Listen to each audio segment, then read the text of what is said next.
Hey guys, this is Daniel at Yes Construction Limited. I promised earlier in my previous videos that I will prepare a detailed video showing how I am creating the shadow gapping around the door frames. Without further ado, let me show you quickly the setup. These are the benches when I'm gonna be working from. All I need is a chop saw, table saw and some power and hand tools. This is one of the frames. This one is gonna be very big. So let me explain. So this side is finished. See, it's been painted, and we have a frame. There's no architrave, it's just shadow gap. Now this side here is in progress. So as you see, there's a metal trim here and a line of filler. This is the first coat. We're gonna go probably about this wide. Now this side hasn't been filled yet, so you can see exactly this is the stock bit. I'm going to board this up as well, and then I will fill both together. But anyway, this is not the frame I'm going to be working on. This one just needs finishing. I'm going to start working on this frame here. So this is the bathroom. You see there's a little bit of plasterboard that's missing, and that's all the way around the frame. Yeah. So step one is to open up around the opening, the extra 150 mil, let's say. Cut out the plasterboard. Step two is to make the frame. Step three, install the frame. Step four, put the plasterboard with the stop bit around the frame. Step five, fill it, sand it. Step six, paint it. Job done. Now, making the frame and routing out the groove for the shadow gap is the whole trick here. So I will now show you step by step how to do this. I simply rest the straight edge on the floor, flush with the plasterboard, and I draw a line on the floor. Same on the inside of the bathroom. In normal door frame scenario, the measurement between the two lines would be the depth of your frame. In our case, we need to add 6 mm to the total depth, as the stop bit measures 3 mm, and we are going to install it on both sides. Check if your framework in the opening is plumb.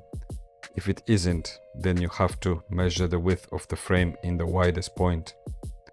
I deducted 8 mm from each side, so 16 in total, and 8 from the height for the expanding foam and wedges. And these are the external measurements of the frame I will be making. Let's get some timber. Always check if it is straight the long way. If it isn't, then this is the easiest way to fix it. Simply rip one side with your plunge saw to create straight line. Set your table saw to the desired width and rip the other side. Job done. If you don't have a table saw, you can do both sides with the plunge saw. I use table saw a lot as it's much quicker.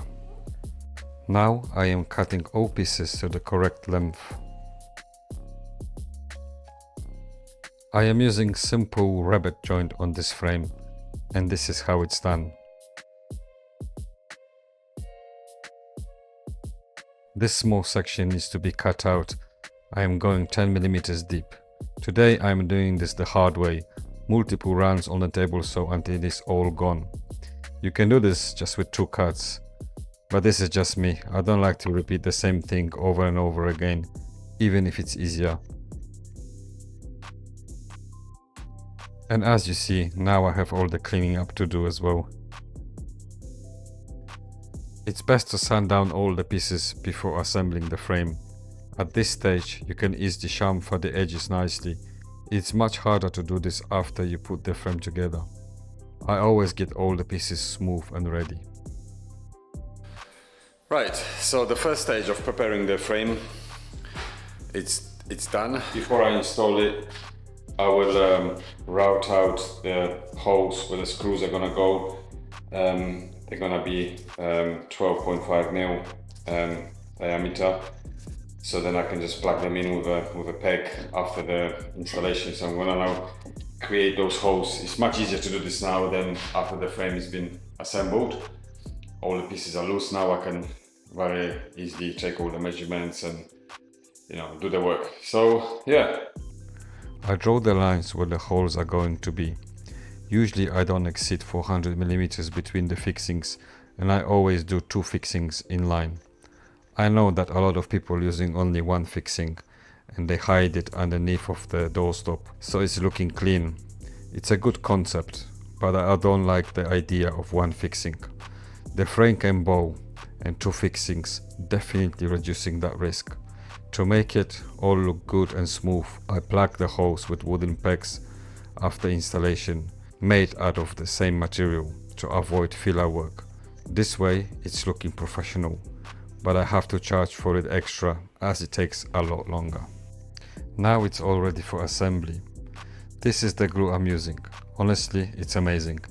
It expands and dries fast, dries hard but flexible, and I use it a lot. These are my favorite screws. Optimax, again, amazing self-driving screws. I apply the glue on one side of the joint and I spread it evenly. And as I mentioned, it expands, so being generous will create a lot of mess. The glue dries in about 15 minutes depending on the ambient temperature. Good to go, so let's put it together.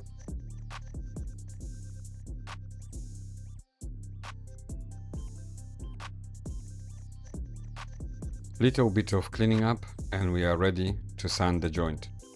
Sanding nicely the outer side of the frame is also important, as you will be running the router on it and you don't want it to bump. Small section of it will be visible in the shadow gap.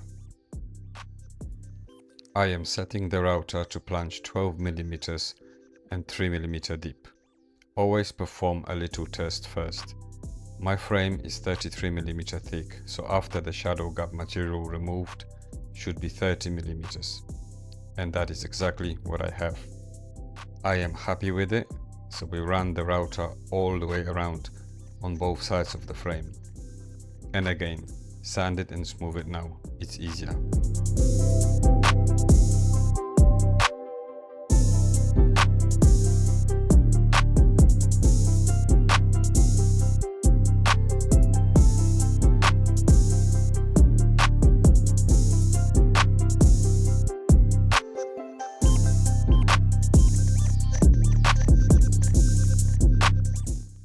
Just for the purpose of transportation, I nailed down a piece of button to hold it all together. Let's take it where it belongs. In this video I will not go into details of the installation, as it would make the video too long. I will prepare a separate clip on that in the near future.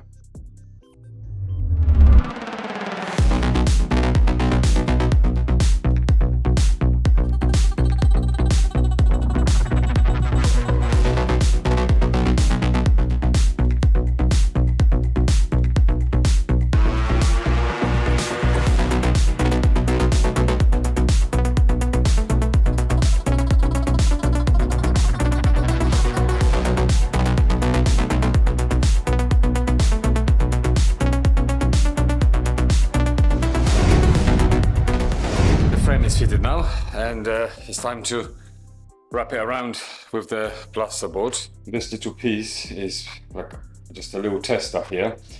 So this is the metal stop bit that wraps around the plasterboard, and it's simply going to come in here like this. So this is the actual shadow gap. So now you understand the purpose of that groove that I routed there. It's basically the edge of this trim goes all the way up to that groove. And then we've got the shadow gap. Obviously the framework is timber, right? So timber is not 100% straight. So some places are prepared already.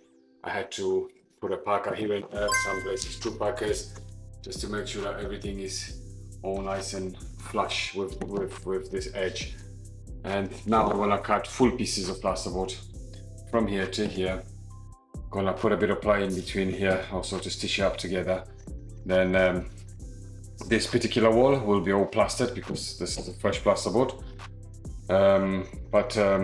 If the wall was already plastered, like there, we just do a filler work on that one there. Let me just zoom that in. Yeah, so as you see, it's just filler work around the door and it's all meshed. Yeah, so that's it really. Let me quickly run a little time lapse on this and see you in a bit.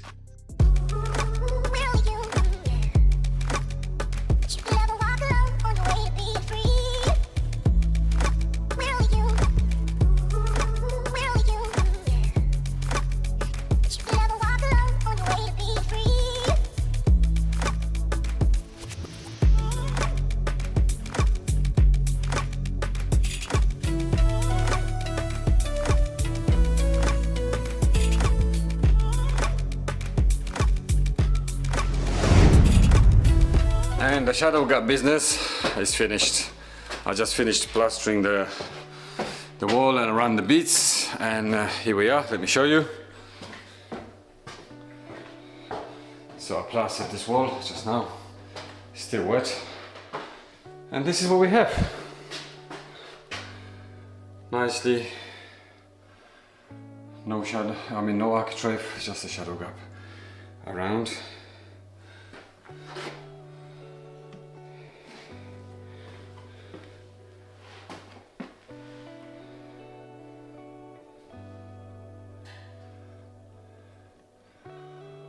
That's it.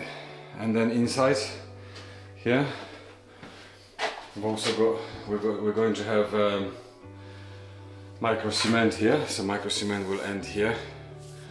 And again, you've got the shadow gap with the bead all the way around. It's a nice concept. I like this concept. It's different, but it's hard work. It is hard work. It takes forever. I've seen this done by other people, but I don't know how they've done it because there isn't an explanation.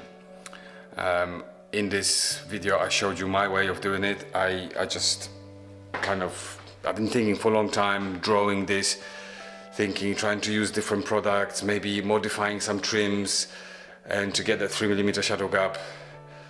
The way I showed you in this video is, in my opinion, the best way. But if you know a better way, let me know, because I'd like to try. Thanks.